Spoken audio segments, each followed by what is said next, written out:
अस्सलाम वालेकुम students, welcome back again. मैं हूं मोहम्मद वक्कास, आपका chemistry teacher on MWS chemistry. ये मेरे चैनल का नेम है MWS केमिस्ट्री।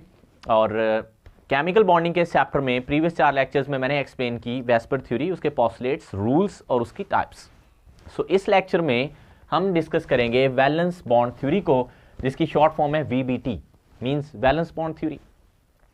सो इस थ्योरी को शुरू करने से पहले कुछ लिमिटेशंस हैं VSEPR थ्योरी में, वो मैं आपको बता देता हूं, थोड़ा सा यहां पे लिख भी देता हूं।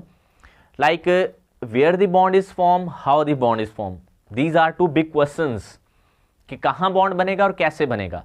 ये चीज एक्सप्लेन नहीं की VSEPR theory. No doubt molecular arrangement और ज्योमेट्री और शेप्स बहुत अच्छे से हम एक्सप्लेन कर पाए on VSEPR theory, but there are limitations as well, जिनको हम यहां पे अब डिस्कस करने वाले हैं। पहले वो डिस्कस कर लेते हैं, देन हम मूव करते हैं VBT पे। अच्छा, इसमें हमने जो VSEPR थ्योरी में कुछ चीज़ें लिमिटेशंस में देखी, मैं इसको देखूंगा यहाँ पे as a limitations in VSEPR theory. So हमारे पास वो लिमिटेशंस क्या क्या थी, अगर हम थोड़ा सा इसको इलेबोरेट करना चाहें तो पहली ये थी how and where the bond is form, where the bond is form. ठीक है जी, कहां और कैसे बॉन्ड बनेगा। ठीक, ये चीज VSEPR थ्योरी में एक्सप्लेन नहीं थी। ओके, बॉन्ड एनर्जी, ये वो टर्म्स हैं जो हम बॉन्ड से रिलेटेड देखते रहते हैं, लेकिन ये नहीं एक्सप्लेन थी VSEPR में। तो बॉन्ड एनर्जी, बॉन्ड लेंथ, यानी दो एटम्स के दरमियान कितना डिस्टेंस होगा, है ना। इसी तरह बॉन्ड ऑर्डर। अब ये क्या होता है, बॉन्ड ऑर्डर का मतलब ये है कि दो एटम्स जो कोवलेंटली बॉन्डेड हैं उनके दरमियान सिंगल, डबल, ट्रिपल या किस नेचर का बॉन्ड होगा, तो वो हम उसको बॉन्ड ऑर्डर कहते हैं। इसी तरह मैग्नेटिक बिहेवियर, ये इस तरह की जो टर्म्स है ना, ये जो चीजें, ये नहीं एक्सप्लेन थे VSEPR में। और एक मजे की बात मैं आपको बताऊं, जो बॉन्ड एनर्जी है और जो बॉन्ड ऑर्डर है और मैग्नेटिक बिहेवियर है, यानी ये तीन चीजें, ये बॉन्ड एनर्जी, बॉन्ड ऑर्डर और मैग्नेटिक बिहेवियर, ये हम VBT में भी एक्सप्लेन नहीं कर पाएंगे, इसको हम जाके MOT में एक्सप्लेन करेंगे। लेकिन ये लिमिटेशन तो है ना VSEPR थ्योरी में, और ये साथ साथ लिमिटेशन है VBT की भी। तो VBT में जिनको अभी मैंने हाईलाइट किया, इनको हम एक्सप्लेन नहीं कर पाएंगे, लेकिन इससे नेक्स्ट जो थ्योरी आएगी MOT में, उसमें हम ये चीजें भी एक्सप्लेन कर पाएंगे। लेकिन हम यहाँ पे सिर्फ डिस्कस कर रहे हैं लिमिटेशन इन VSEPR, ये सारी हैं उसी में। अच्छा, इसके बाद जो लॉन पेयर थे ना, लॉन पेयर्स आप जानते हैं, बॉन्ड पेयर और लॉन पेयर्स होते हैं। जब हम वेस्पर थ्योरी में एक्सप्लेन करते हैं चीज़ों को, जो कि सेंट्रल एटम के अपार्ट मैक्सिमम दूर रहते हैं, ताकि सेंट्रल एटम के अराउंड मैक्सिमम अपार्ट रहते हैं, दूर रहते हैं, ताकि उनमें रिपल्शन कम से कम हो पाए। तो जो लॉन पेयर हैं, इनकी अरेंजमेंट जो है ये कहाँ पे होगी, around the central atom. Arrangement around the central atom. आपको मैंने अपने लेक्चर्स में बताया भी था कि हम सपोज कर लेते हैं हमारे कुछ एविडेंसेस की बेस पे कि यहाँ पे जो लॉन पेयर है उसको हमें रखना चाहिए, एडजस्ट करना चाहिए। लेकिन arrangement around the central atom exactly जो है ना, वो हमें एक प्रॉब्लम क्रिएट करती है इन VSEPR थ्योरी। सो यही वजह है, ये भी हम कहेंगे कि एक लिमिटेशन थी। तो ये सारी चीजें, और जो सबसे बड़ा क्वेश्चन है वो ये है कि how and where the bond is form. ठीक है जी। अच्छा, अब जो हम VBT शुरू करने जा रहे हैं, यहां पे मैं लिख देता हूं VBT, valence VBT।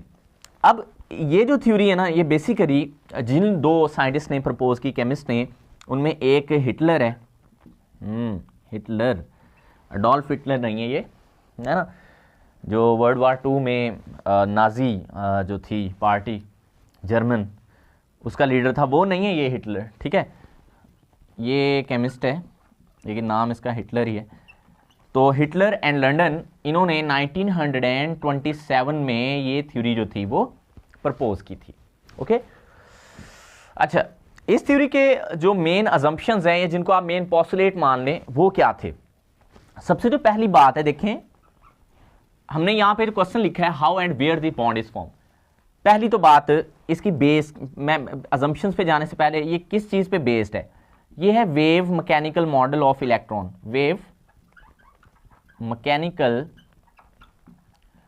Model of electron पे ये बेस करती है, मॉडल ऑफ इलेक्ट्रॉन। अच्छा मजे की बात, ये जो हमारी दोनों थ्योरीज है ना, यानी ये वाली जो भी मैं पढ़ाने लगा हूँ वीवीटी और इससे जो नेक्स्ट आएगी एमओटी, ये दोनों ही wave mechanical model of electron पे बेस करती हैं, ठीक है जी।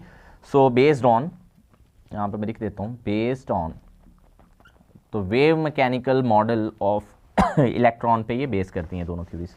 Alright, hope so you understand about this point. अच्छा अब ना इलेक्ट्रॉन को एक वेव मानते हैं, ये एटॉमिक ऑर्बिटल जो होते हैं ना, ये वेव की तरह बिहेव करते हैं, एक दूसरा एटॉमिक ऑर्बिटल भी वेव की तरह ही बिहेव करेगा। जब ये दोनों वेव्स आपस में ओवरलैप करेंगी, इनकी ओवरलैपिंग होगी यूं, तो इसकी ओवरलैपिंग से एक बड़े एम्पलीट्यूड की, हायर एम्पलीट्यूड की वेव बनेगी, जिसको हम कहते हैं मॉलिक्यूलर ऑर्बिटल MO। सो यही इस थ्योरी की मेन अजम्पशन थी कि एटॉमिक ऑर्बिटल्स जो कि वेव की तरह बिहेव करते हैं, they can overlap and form a higher amplitude wave, that is called molecular orbital. अगर हम इसकी अजम्पशंस की बात करें इस थ्योरी की, तो अजम्पशंस में जो पहली है वो ये है कि जो एटॉमिक ऑर्बिटल्स हैं वो हाफ फिल्ड होने चाहिए या पार्शली फिल्ड। तो जो एटॉमिक ऑर्बिटल ओवरलैप करना चाहते हैं वो क्या हो, हाफ फिल्ड और पार्शली फिल्ड हो। दोनों का एक ही मतलब है, पार्शली फिल्ड। एक जो एटॉमिक ऑर्बिटल होता है ना, उसमें मैक्सिमम 2 इलेक्ट्रॉन्स होते हैं, क्वांटम नंबर अगर आपको थोड़ा बहुत आइडिया है। सबशेल में 2 से ज़्यादा इलेक्ट्रॉन भी होते हैं। जो एटॉमिक ऑर्बिटल्स होते हैं they have contain only 2 electrons maximum. So half field का मतलब उनके अंदर 1 इलेक्ट्रॉन हो, वो एटॉमिक ऑर्बिटल जो हाफ फील्ड हो या पार्शली फील्ड, यानी उनके अंदर 1 इलेक्ट्रॉन हो, वो ओवरलैप करेंगे। नंबर 2, अगर हम बात करें जो एटॉमिक ऑर्बिटल ओवरलैप करेंगे वो ऑपोजिट स्पिन के साथ आएंगे, ठीक है। Atomic orbitals overlap, atomic orbitals overlap with opposite spin, opposite spin। Atomic orbital कौन से ओवरलैप करेंगे, अगर 2 एटॉमिक ऑर्बिटल आके ओवरलैप करना चाहते हैं बॉन्ड बनाने के लिए, मॉलिक्यूलर ऑर्बिटल बनाने के लिए, so they must have opposite spin. तो वो ऑपोजिट स्पिन के साथ आके ओवरलैप करेंगे। अगर वो सेम स्पिन के साथ आ रहे हैं तो फिर उनकी ओवरलैपिंग नहीं हो पाएगी। अब नंबर 3 ये है, वही सिमेट्री की हम बात करेंगे कि जो एटॉमिक ऑर्बिटल्स ने आके ओवरलैप करना है वो आपस में उनकी सिमेट्री मैच करती हो, ठीक है जी। तो atomic orbitals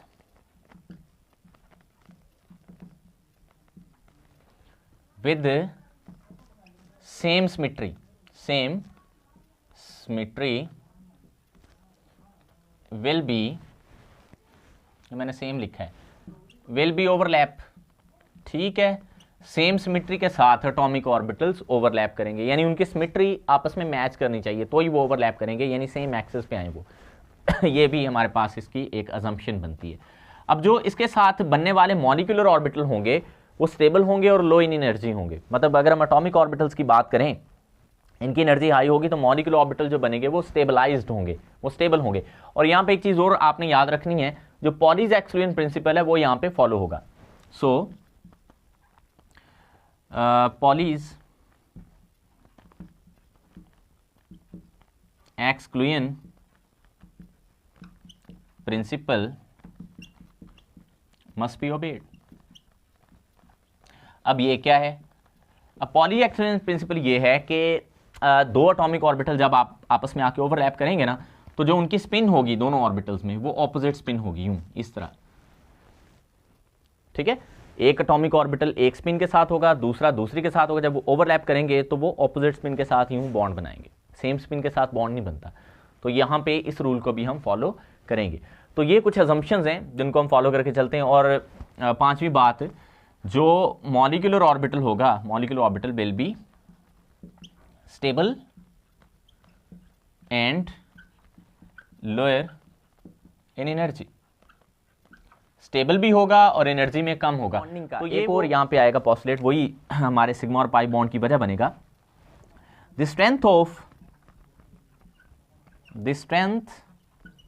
of bond is based on the extent of overlapping,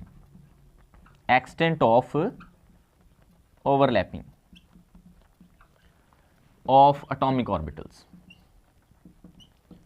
यानी आप जो बॉन्ड की बात कर रहे हैं, कोवेलेंट बॉन्ड है यहाँ पे, वो कितनी स्ट्रेंथ का होगा, वो वीक होगा, स्ट्रांग होगा, that will totally depends upon the overlapping of the atomic orbital, के वो कैसे ओवरलैप कर रहे हैं। तो ओवरलैपिंग के यहाँ पे दो तरह के हमारे पास दो तरीके होते हैं, दो तरह की होती हैं ओवरलैपिंग्स। उसमें एक तो होती है हेड ऑन क्लूजन, एटॉमिक ऑर्बिटल की यूं हेड ऑन क्लूजन, उससे बनता है सिग्मा बॉन्ड, और अगर वो साइड भी ओवरलैप कर रहे हैं तो उससे बनता है पाई बॉन्ड। तो अभी हम देखेंगे इसमें सिग्मा और पाई बॉन्ड। आई होप कि ये चीज़ें आपके लिए क्लियर होंगी, सिंपल है, आप इनको लिख लीजिएगा। अगर आप बुक में देखें तो ये चीज़ें थोड़ी थ्योरेटिकली मिक्सड करके लिखी होती हैं, मैंने इनको पॉइंट्स बना के यहाँ पे लिख दिया, तो चीज़ें आपके लिए अंडरस्टूड हैं और इनको आपने नोट ज़रूर करना है। आगे बढ़ेंगे जिसमें हम बात करेंगे सिग्मा और पाई बॉन्ड की, इन्हीं अजम्पशंस बेस पे। जी तो स्टूडेंट्स अब सिग्मा बॉन्ड को देख लेते हैं। सिग्मा बॉन्ड कैसे बनता है, देखें होता ये भी कोवलेंट बॉन्ड है, पाई बॉन्ड जो होगा वो भी कोवलेंट बॉन्ड ही होता है। जब दो एटॉमिक ऑर्बिटल यूं हेड ऑन कोलाइड करते हैं ना, दो वेव्स एटॉमिक ऑर्बिटल यूं जब कोलाइड करती हैं तो उससे जो नई वेव बनती है उसको हम बोलते हैं सिग्मा बॉन्ड, ठीक है, जिसको हम मॉलिक्यूलर ऑर्बिटल से बनता देख रहे होते हैं।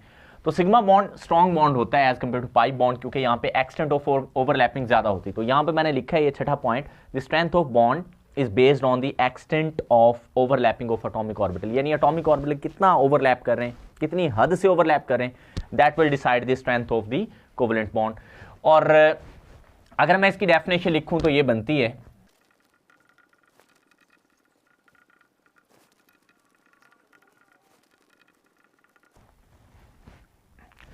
if two atomic orbitals are intermixed in such a way that the probability का मतलब होता है इम्कान, वो कहते हैं अगर दो एटॉमिक ऑर्बिटल इस तरह से ओवरलैप करें कि जो इलेक्ट्रॉन के पाए जाने का इम्कान है of finding electron is maximum to the line joining of two nuclei, दो न्यूक्लियस को है ना, दो जो न्यूक्लियाई हैं उनको जो लाइन मिला रही है इलेक्ट्रॉन उसी लाइन के ऊपर हो, उन दो न्यूक्लियाई को मिलाने वाली लाइन के ऊपर इलेक्ट्रॉन हो, अगर इतनी डेंसिटी के साथ वो इलेक्ट्रॉन मौजूद हैं, इतने एक्सटेंट के साथ ओवरलैपिंग हो रही है, so sigma bond will form.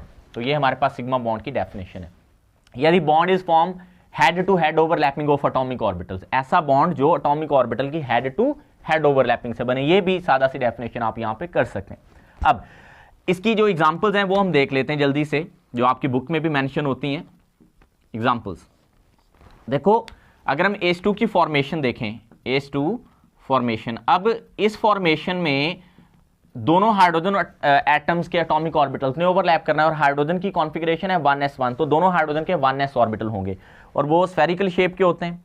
तो ये एक हाइड्रोजन का 1s ऑर्बिटल है। अच्छा, इसमें ये मैंने डॉट जो लगाया ना, ये समझें आप इसका न्यूक्लियस है, where the probability of finding electron is 0, that is also known as node, हम इसको नोड भी कहते हैं, ठीक है। तो ये दो एटॉमिक ऑर्बिटल हैं 1s हाइड्रोजन के, तो फिर इनकी होगी आपस में ओवरलैपिंग, ये इनकी ओवरलैपिंग हो रही है। अब ये इलेक्ट्रॉन की स्पिन ऑपोजिट होगी, मतलब अगर इसमें इलेक्ट्रॉन है, ये ऊपर को है इसकी स्पिन, इसकी फिर नीचे को होनी चाहिए, फिर इस तरह से ओवरलैप करेंगे ये, तो फिर इससे इस तरह का एक मॉलिक्यूलर ऑर्बिटल बनेगा।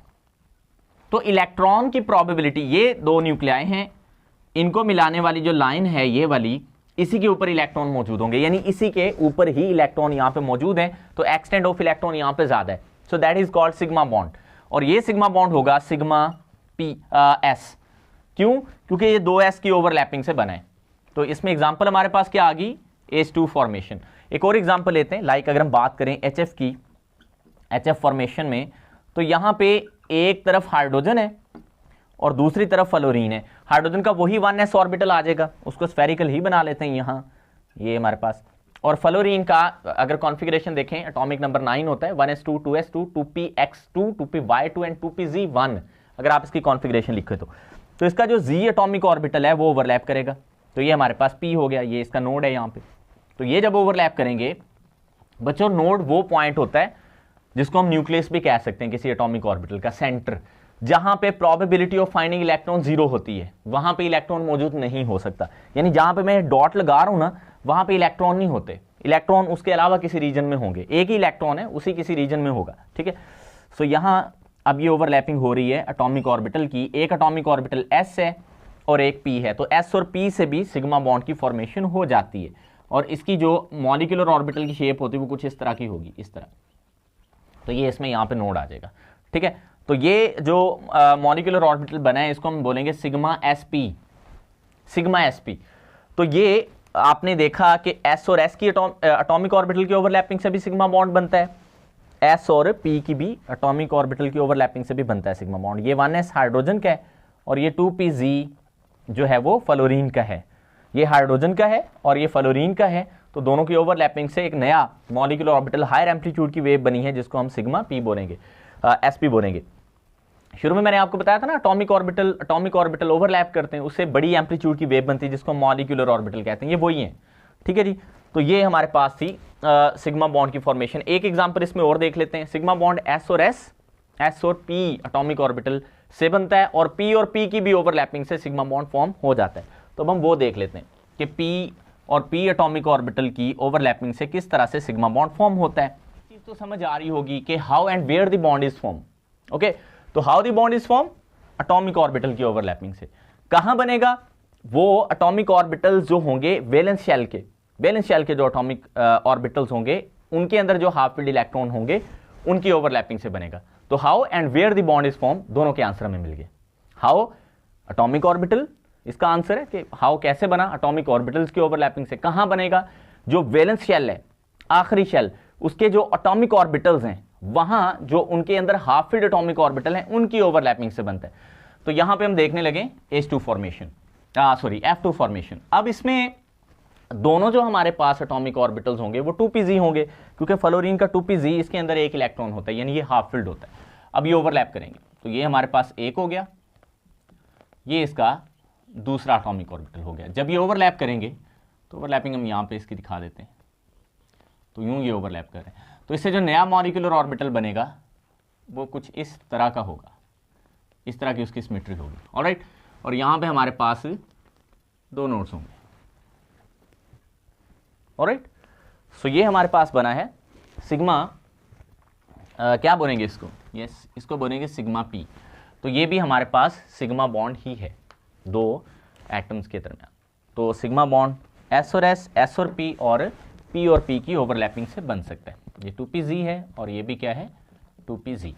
आई रियली होप स्टूडेंट्स कि आपको सिग्मा बॉन्ड क्लियरली समझ आया होगा। अब हमने मूव करना है पाई बॉन्ड के। पाई बॉन्ड क्या होता है और उसकी कैसे फॉर्मेशन होती है। देखिए जी, इसमें हमने यहाँ पे एक वर्ड जो है वो चेंज किया। वहाँ पे हमने कहा था इलेक्ट्रॉन की जो प्रोबेबिलिटी है वो लाइन के ऊपर मैक्सिमम होती है। यहाँ पे हमने कहा जो 2 न्यूक्लियाई को लाइन मिला रही है उसके परपेंडिकुलर इलेक्ट्रॉन जो है वो मैक्सिमम पाए जाएंगे, यानी ये जो लाइन होगी इसके ऊपर 90 डिग्री और इसके 90 डिग्री नीचे। तो इसका मतलब ये बॉन्ड जो है वो निस्बतन वीकर बॉन्ड होगा as compare to sigma bond. Pi bond weak bond होता है, सिग्मा बॉन्ड स्ट्रॉन्ग बॉन्ड होता है। ये वीक इसलिए है क्योंकि यहाँ पे जो हमारे पास इलेक्ट्रॉन है वो ज्यादा डिस्पर्स्ड होते हैं, ज्यादा डिस्टॉर्टेड होते हैं, या न्यूक्लियाई को मिलाने वाली लाइन से ज्यादा दूर होते हैं, और यहाँ पे इलेक्ट्रॉन ज्यादा न्यूक्लियाई को मिलाने वाली लाइन के ऊपर पड़े होते हैं। तो ये सिग्मा बॉन्ड स्ट्रॉन्ग होता है as compare to this pi bond. तो एक चीज तो ये। अब ये कैसे बनता है ये याद रखना, ये एस और एस का नहीं बनता, यानी दो एटॉमिक ऑर्बिटल अगर एस एस हैं तो उनका कभी भी पाई बॉन्ड नहीं बनेगा। एस और पी के दरमियान भी नहीं बनता। ये साइड वे ओवरलैपिंग से बनता है। साइड वे मतलब एक तो ये है ना हेड ऑन क्लूजन, इस तरह या इस तरह, तो यूं ये साइड वे इस तरह एटॉमिक ऑर्बिटल सिर्फ साइडली क्लोज आते हैं, यूं इस तरह साइड वे ऐसे, यानी बाहर जैसे एक्लिप्स्ड होता है ग्रहण लगना, तो बिल्कुल इसी तरह होता है। इस तरह ये क्लोजनेस होती है दो एटॉमिक ऑर्बिटल की, तो उसकी उनकी आपस में इन्फ्लुएंस हो जाती है, ओवरलैपिंग हो जाती है, इससे फिर पाई बॉन्ड बनता है। तो निस्बतन ये वीक बॉन्ड होता है as compare to sigma bond. So अगर हम पी और पी की ओवरलैपिंग इसमें दिखाएं इस तरह, तो ये हमारे पास दो पी ऑर्बिटल्स हैं, तो ये जब ओवरलैप करेंगे यूं साइड वे, जैसे अभी मैं आपको बता भी रहा था, तो इससे जो नया, ये तो दो न्यूक्लियाई को मिलाने वाली लाइन है, यानी ये दो नोड्स हैं दो न्यूक्लियस के, एक एटॉमिक ऑर्बिटल के दूसरे के, तो इनको मिलाने वाली ये लाइन है। तो जो इलेक्ट्रॉन्स हैं वो इस लाइन के परपेंडिकुलर हैं 90 degree above and below the plane, so that is called pi bond. तो स्टूडेंट्स ये भी पूछ लिया जाता है why pi bond is more diffused than sigma bond. ज्यादा डिफ्यूज का मतलब यहाँ पे ज्यादा फैला बिखरा हुआ, डिस्पर्स्ड, डिस्टॉर्टेड है, ठीक है। तो डिस्पर्स्ड इसलिए है क्योंकि इसमें आधा क्लाउड ऊपर होता है इलेक्ट्रॉन का, आधा नीचे, तो ये ज्यादा फैला होता है, इसलिए ये वीक बॉन्ड है क्योंकि इलेक्ट्रॉन ज्यादा रीजन में है। तो जब ज्यादा रीजन में इलेक्ट्रॉन डिस्टॉर्टेड है तो वो बॉन्ड इतना स्ट्रॉन्ग नहीं होगा, उसकी जो एक्सटेंट ऑफ ओवरलैपिंग है वो इतनी अच्छी नहीं हो पाएगी। तो ये हमारे पास होता है पाई बॉन्ड। इसकी अब एग्जाम्पल भी देख लेते हैं। अगर हम O2 फॉर्मेशन देखें या N2, आपकी बुक में N2 O2 दोनों बनी होती हैं, मैं दोनों ही एग्जांपल यहाँ पर मेंशन कर देता हूँ। If you talk about oxygen O2, इधर मैं थोड़ा इसको ज़्यादा अच्छे से इलेबोरेट करें O2 फॉर्मेशन।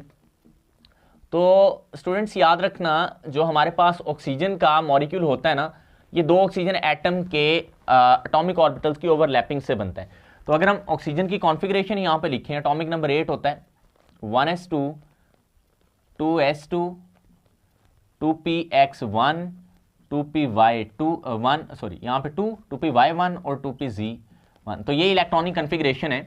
तो यहाँ पे अगर हम देखें अकॉर्डिंग टू वीबीटी रूल्स, यहाँ ना दो एटॉमिक ऑर्बिटल्स ऐसे हैं जो हाफ फील्ड हैं या पार्शली फील्ड हैं। अच्छा वैसे ये तीनों पी ना आपस में परपेंडिकुलर होते हैं, तो हम तीनों पी को, दो एटम्स आपस में ओवरलैप करेंगे तो O2 का बनना है मॉलिक्यूल। दो ऑक्सीजन के एटम आपस में ओवरलैप करेंगे तो O2 का मॉलिक्यूल बनेगा। तो दो ऑक्सीजन एटम हमें यहाँ पे बनाने होंगे। तो ये 1 2 3, सर ये 3 बना दिए एटम। ये 3 एटम नहीं स्टूडेंट्स मैंने बनाए, these are atomic orbital of 1 oxygen atom. तो इनके नाम हैं, आप सपोज कर लो ये हमारा ना ये वाला px है, तो ये तो फील्ड है, इसको मैंने शेड कर दिया। सर ये होता है px या ये होता है, नहीं, तीनों में से जो सा मर्जी कंसीडर कर लो क्योंकि तीनों परपेंडिकुलर हैं, ठीक है। तो ये px है। अब ये हो गया 2py और ये सपोज कर लो 2pz है। ये एक ऑक्सीजन, इसमें तो 2 इलेक्ट्रॉन थे, इसमें भी एक है और इसमें भी, ये एक ऑक्सीजन का है हमारे पास। इस तरह दूसरे का भी बना लेते हैं। तो ये हमारे पास दूसरे ऑक्सीजन का हो जाएगा 1 2 और ये 3। तो इसमें आप यही सपोज कर लो ये 2px है, ये वाला 2py है और ये जो तीसरा बचा है ये 2pz है। इसमें भी एक यहाँ पे इलेक्ट्रॉन है ना, और इसके अंदर भी एक इलेक्ट्रॉन है। तो यहाँ पे ये जो दो है ना py और ये py, ये आपस में हेड टू हेड ओवरलैपिंग कर लेंगे, है ना, इससे बन जाएगा सिग्मा बॉन्ड। ये तो हमारे पास कर लेंगे हेड टू हेड ओवरलैप। तो यहाँ पे ये जो बच गए हैं बाकी दो, ये वाले, ये अब करेंगे side way overlap above and below the plane. ये दूसरा इधर गया, ये वाला above and below the plane. तो यहाँ पे एक बना है पाई बॉन्ड। तो ऑक्सीजन में यूं एक तो है सिग्मा बॉन्ड, 2 है, और एक यहाँ पे क्या होता है, पाई बॉन्ड होता है। तो आई होप कि ये O2 formation on the basis of VBT आपको समझ आई होगी। इसी तरह N2 फॉर्मेशन है। अगर हम नाइट्रोजन बनाना चाहें, यहाँ पे ही मैं यहाँ पे इसको सेट कर देता हूँ नाइट्रोजन के लिए। तो यहाँ पे हम लिख देंगे N2 फॉर्मेशन, है ना, N2 फॉर्मेशन। तो यहाँ पे ऑक्सीजन की बजाय यहाँ पे क्या होगी, नाइट्रोजन की कॉन्फ़िगरेशन। तो यहाँ भी एक इलेक्ट्रॉन नहीं होगा।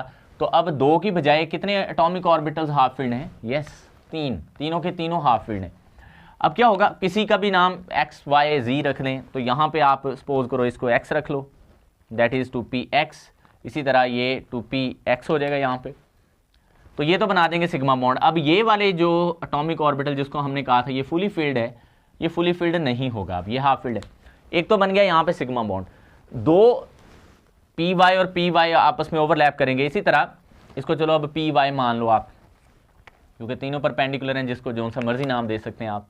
तो py, तो एक तो पाई बॉन्ड बन गया 2py की ओवरलैपिंग से, एक सिग्मा बॉन्ड बन गया 2px की आपस में ओवरलैपिंग से, और एक तीसरा पाई बॉन्ड यहाँ पे बनेगा, वो बनेगा 2pz की एटॉमिक ऑर्बिटल की ओवरलैपिंग से, ये वाला।